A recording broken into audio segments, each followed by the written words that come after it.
SC వర్గీకరణల జిల్లాల తామాసా ప్రకారం కూడా పరిష్కరించాలని పిటమిర్తి ఏదైతే మాజీ ఎస్సీ కార్పొరేషన్ చైర్మన్ పిటమిర్తి రవి మన దగ్గర ఉన్నాం. మిగతా విషయాలు మనం అడిగే ప్రయత్నం చేద్దాం. అలా చెప్పండి, జిల్లాల తామాసా ప్రకారం ఎస్సీ వారికి సాధ్యమవుతుందా? తప్పకుండా సాధ్యమైంది. ఎందుకంటే సుప్రీంకోర్టు ఇచ్చిన తీర్పు ప్రకారం సుప్రీంకోర్టు ఏం చెప్పిందంటే రాష్ట్రాలు చేసుకోమని చెప్పింది. మీరు మొన్న మహబూబ్నగర్ సమావేశం రైతు పండుగ సందర్భంగా సీఎం గారే చెప్పారు మహబూబ్నగర్ జిల్లా మాదిగోల జిల్లా అని. అయితే ఇవాళ ఇక్కడ రిజర్వేషన్ దాదాపుగా ఇక్కడ ఎస్సీల పర్సెంటేజ్ 20% ఉంటుంది. అందులో ఎస్సీలు మాదిగల జనాభా 18% ఉంటుంది.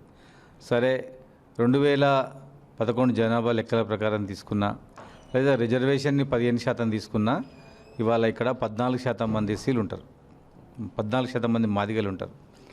కృష్ణ మాదిగ చెప్పిన విధంగా ఎస్సీ ఏబిసిడి అమలు జరిగితే మహబూబ్నగర్ జిల్లా మాదిగలకు చాలా నష్టం జరుగుతుంది, తీవ్రమైన నష్టం జరుగుతుంది.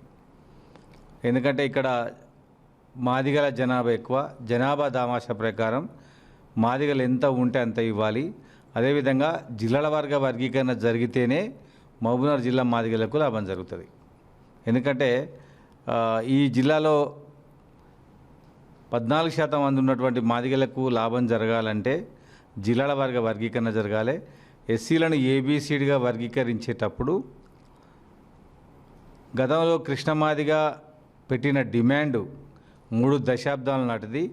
కానీ 3 దశాబ్దాల తర్వాత మళ్ళీ గదే డిమాండ్, గదే 7% అంటుండు. కానీ ఇక్కడ దాదాపుగా 12% పైన మాదిగలు ఇక్కడ ఉంటారు. కాబట్టి జనాభా దామాషా ప్రకారం ఇవ్వాలి, జిల్లాల వర్గీకరణ చేయాలి.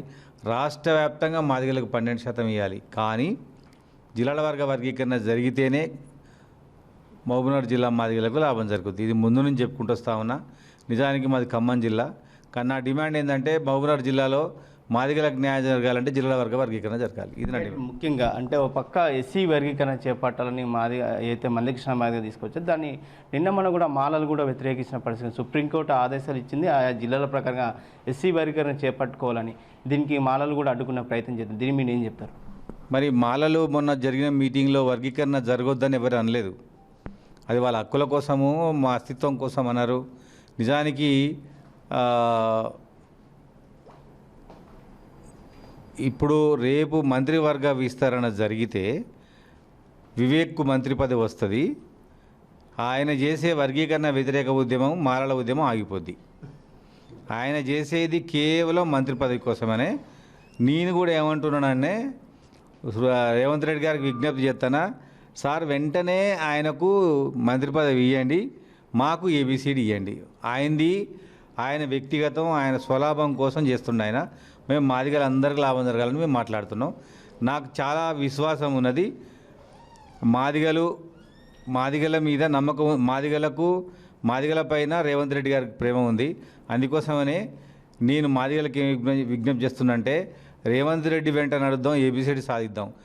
అమిత్ షా మోడీ వైపు మాదిగ జాతి ఉండకూడదు. మాదిగ జాతి ఉంటే అసలు రిజర్వేషన్ వర్గీకరణ కదా, ఎస్సీ రిజర్వేషన్లే రద్దవుతాయి. ఎందుకంటే మోడీ వచ్చినాక దేశవ్యాప్తంగా ఎస్సీలు చదువుకునేటువంటి యూనివర్సిటీలలో రాజీవ్ గాంధీ ఫెలోషిప్ రద్దు చేసిండు. భవిష్యత్తులో కూడా దళితులు, మాదిగలు మొత్తం కూడా రేవంత్ రెడ్డి వెంటనే ఉండాలి. ఉంటే మనకు న్యాయం జరుగుతుంది. Thank you. రైట్. మొత్తం మీద అయితే ఎస్సీ వర్గీకరణ, ఏబిసిడి వర్గీకరణ చేపట్టాలి. జిల్లాల తామాసా ప్రకారంగా ఎస్సీ వర్గీకరణ చేపట్టాలని మాజీ ఎస్సీ కార్పొరేషన్ చైర్మన్ పిటమిర్తి రవి చేసిన పరిస్థితి కనిపిస్తుంది. రామకొండ, మహబూబ్నగర్, RTV. మరిన్ని వీడియోస్ కోసం ఛానల్ ని సబ్స్క్రైబ్ చేయండి. లేటెస్ట్ అప్డేట్స్ కోసం వాట్సాప్ ఛానల్ ని ఫాలో అవ్వండి. ఆ లింక్ డిస్క్రిప్షన్ లో ఉంది.